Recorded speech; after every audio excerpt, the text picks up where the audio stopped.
नमस्ते। आप सभी योग जिज्ञासुओं का स्वागत करता हूं योग दर्शन की व्याख्यानमाला के इस कार्यक्रम में। आज बहुत ही महत्वपूर्ण सूत्र है समाधि पाद का 16वां सूत्र, पर वैराग्य की बात हम करेंगे। इससे पहले मैंने अपर वैराग्य की बात की।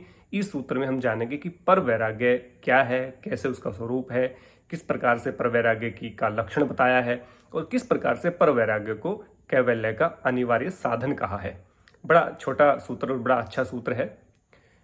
तत्परम पुरुष ख्याते गुण वैतृष्णम, ये सूत्र है। माने तत्परम पुरुष ख्याते गुण वैतृष्णम, ये सूत्र कहा गया पर वैराग्य का। अब इसमें क्या है? तत्परम यानी कि तत्परम यानी कि वह परम वैराग्य है, सबसे ऊंचा वैराग्य है। अब मैंने जब पहले वाला जो सूत्र हमने कहा, दृष्ट आनुसर्विक विषय वितृष्ण से वसीकार संज्ञा वैराग्य, जो 15वां सूत्र था, उसमें कहीं अपर वैराग्य नहीं लिखा था। तो आप सब सोच रहे होंगे कि अपर वैराग्य क्यों कहा और इसको पर वैराग्य, क्योंकि इसको पर वैराग्य कहा तो अपने आप वो अपर वैराग्य हो गया। ये सबसे ऊंचा है तो वो उससे प्रथम वैराग्य है और ये अंतिम वैराग्य है, यानी कि सबसे ऊंचा वैराग्य। तो उसको अपर वैराग्य कहा, इसको पर वैराग्य कहा। तो तत्परम यानी कि वह सबसे ऊंचा, सबसे उत्कृष्ट, सबसे उत्तम क्वालिटी का, उसको हम कहते हैं तत्परम, यानी कि सबसे ऊंचा, अच्छी क्वालिटी का, सबसे श्रेष्ठ वैराग्य है। तो तत्परम पुरुष ख्याते, पुरुष क्या होता है? जीवात्मा, यानी कि आत्मा को हम पुरुष कहते हैं। पुरुष ख्याते, ख्याते का मतलब उसका साक्षात्कार हो जाना, उसको जान लेना। माने जब व्यक्ति या जब साधक अपनी आत्मा को जान लेता है, पुरुष को जान लेता है कि आत्मा क्या है, इसका क्या स्वरूप है, किस प्रकार ये चेतन है और किस प्रकार ये शरीर से अलग है, तब उसका गुणों से भी उसकी तृष्णा समाप्त हो जाती है। गुण वैतृष्णम, गुण क्या है? सत्व रजतम, ये गुण कहे गए हैं। ये किसके धर्म है? ये हमारे शरीर के धर्म है, ये हमारी बुद्धि का धर्म है, ये हमारे अहंकार का धर्म है, ये हमारे चित्त का धर्म है, ये हमारे मन का धर्म है, ये हमारी ज्ञानेंद्रियों का, कर्मेंद्रियों का धर्म है, ये पंच महाभूतों का धर्म है, ये हमारी तन्मात्राओं का धर्म है। ये आत्मा का धर्म नहीं है। आत्मा इन गुणों से रहित है।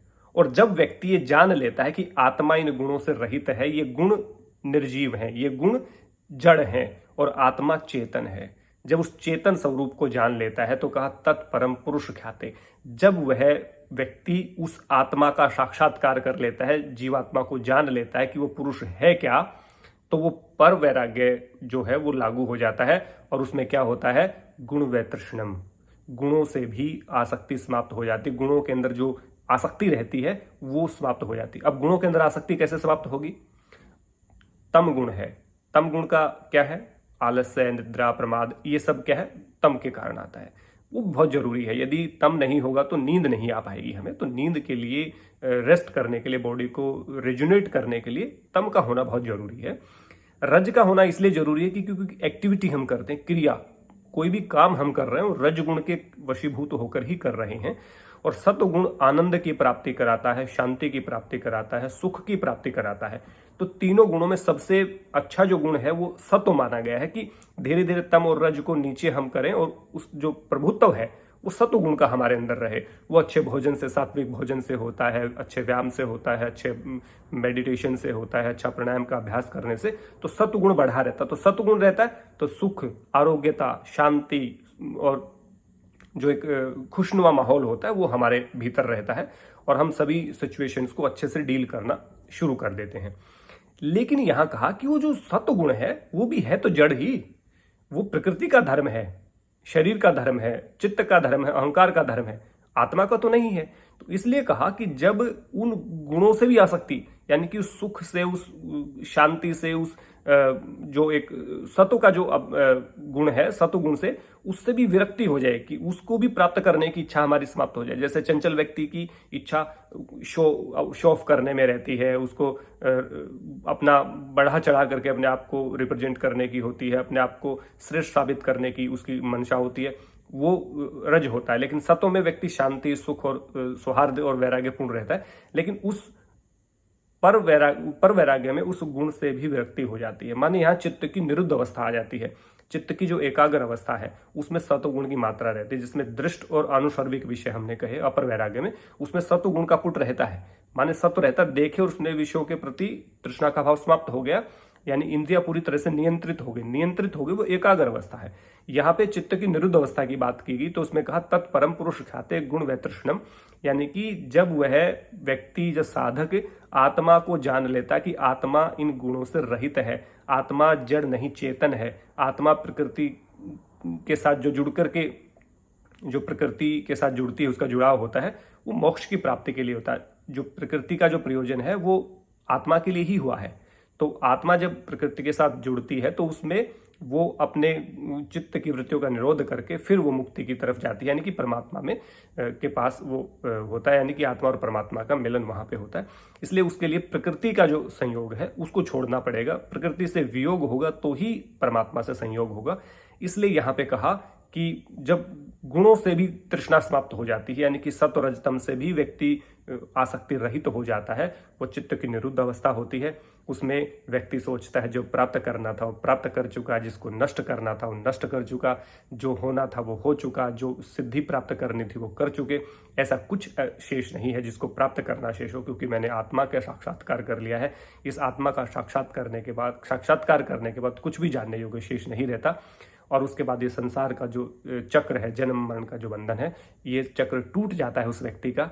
और कहा कि जब व्यक्ति, और इसके लिए पहले अपर वैराग्य की आवश्यकता होगी, पहले दृष्ट और अनुसर्विक विषयों के प्रति वैराग्य की आवश्यकता है, उसके बाद ही आप पर वैराग्य को ले सकते हैं। या ये नहीं कि 15वें सूत्र को छोड़ के 16वें सूत्र को फॉलो कर ले, एक सूत्र के बाद एक सूत्र की वैल्यू है।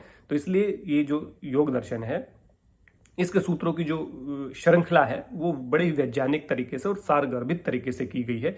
इसलिए पहले चित्त की एकाग्र अवस्था आएगी जिसमें हम दृष्ट और अनुसर्ग विषयों, यानी कि देखे और सुने विषयों के प्रति तृष्णा समाप्त होती है, उनको प्राप्त करने की इच्छा समाप्त होती है।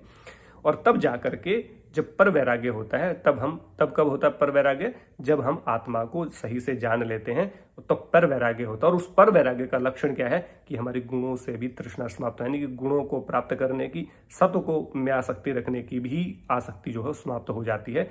गुणों के प्रति तृष्णा का भाव बिल्कुल समाप्त हो जाता है, गुणों को प्राप्त करने की इच्छा समाप्त हो जाती है। और ये जो पर वैराग्य है ये कैवल्य का अनिवार्य साधन है, अनिवार्य अंग कहा है। माने कैवल्य को प्राप्त करना है, मुक्ति को प्राप्त करना है, तो पर वैराग्य उसका अनिवार्य है, मतलब नेसेसरी उसका एलिमेंट है। बिना पर वैराग्य के कैवल्य को प्राप्त नहीं किया जा सकता। जब तक गुणों से तृष्णा समाप्त नहीं होगी, गुणों के प्रति आसक्ति समाप्त नहीं होगी, माने चित्त की निरुद्ध अवस्था नहीं आएगी, तभी कहा योगश्चित्त वृत्ति निरोध, चित्त की वृत्तियों का निरोध करना ही योग है। तो समाधिस्थ कब होता है? जब चित्त की वृत्तियों का निरोध हो जाता है। यदि एकाग्र अवस्था से आता, यदि अपर वैराग्य से यदि कैवल्य प्राप्त होता तो वहां पे कह देते कि योगश्चित्त वृत्ति एकाग्र, यानी कि चित्त की वृत्तियों को एकाग्रता आ जाए या चित्त के ऊपर एकाग्रता हम प्राप्त कर ले, ये सूत्र आता है। लेकिन वहाँ योगश्चित्त वृत्ति निरोध आया है, यानी कि चित्त की वृत्तियों का जब निरोध होता है वो निरुद्ध अवस्था में होता है, और निरुद्ध अवस्था में ही गुणों के प्रति आसक्ति व्यक्ति की समाप्त होती है। तब वह सोचता है कि अब मुझे कुछ प्राप्त करना शेष नहीं। हम यहाँ लालसा में रहते हैं, ऊपर से ऊपर प्रमोशन प्राप्त करें, ज़्यादा पैसा हम कमाएं, ज़्यादा अच्छे कपड़े पहने, ज़्यादा बड़ी गाड़ी में घूमें, ज़्यादा बड़े घर में रहें। ये हमारी आसक्ति, अभी इसी संसार में ही हम उलझे हुए हैं। और यहाँ बात अपर वैराग्य की के बाद पर वैराग्य की कर दी है।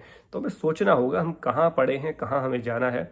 तो कहते हैं ना, ये चिंतनीय और विचारणीय विषय है। हम कौन थे, क्या हो गए और क्या होंगे आगे अभी, आओ विचारें बैठ करके, ये समस्याएं हैं सभी।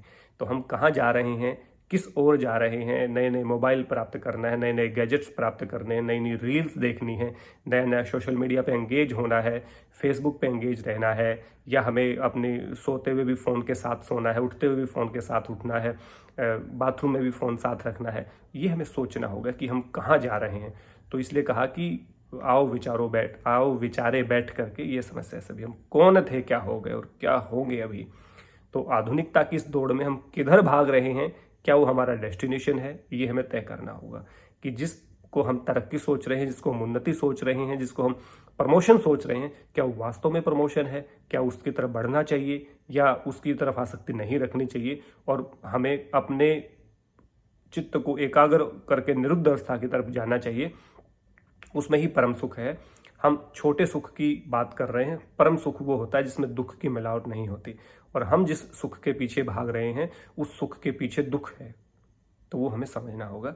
तो इसलिए बड़ा अच्छा सूत्र है, तत्परम पुरुष ख्याते गुण वैतृष्णम, यानी कि जब आत्मा को का साक्षात्कार व्यक्ति कर लेता है उस समय पे गुणों से भी तृष्णा रहित हो जाती है, और इसको ही पर वैराग्य कहा है। तो ये पर वैराग्य का लक्षण है। आशा करता हूँ आपको समझ में आया होगा। इसकी अधिक जानकारी को पढ़ने के लिए आप योग दर्शन भी पढ़ सकते हैं, उसका लिंक मैं डिस्क्रिप्शन में दे दूंगा। आप सब लोगों का बहुत बहुत धन्यवाद। जय हिंद, जय भारत, सबको नमस्ते।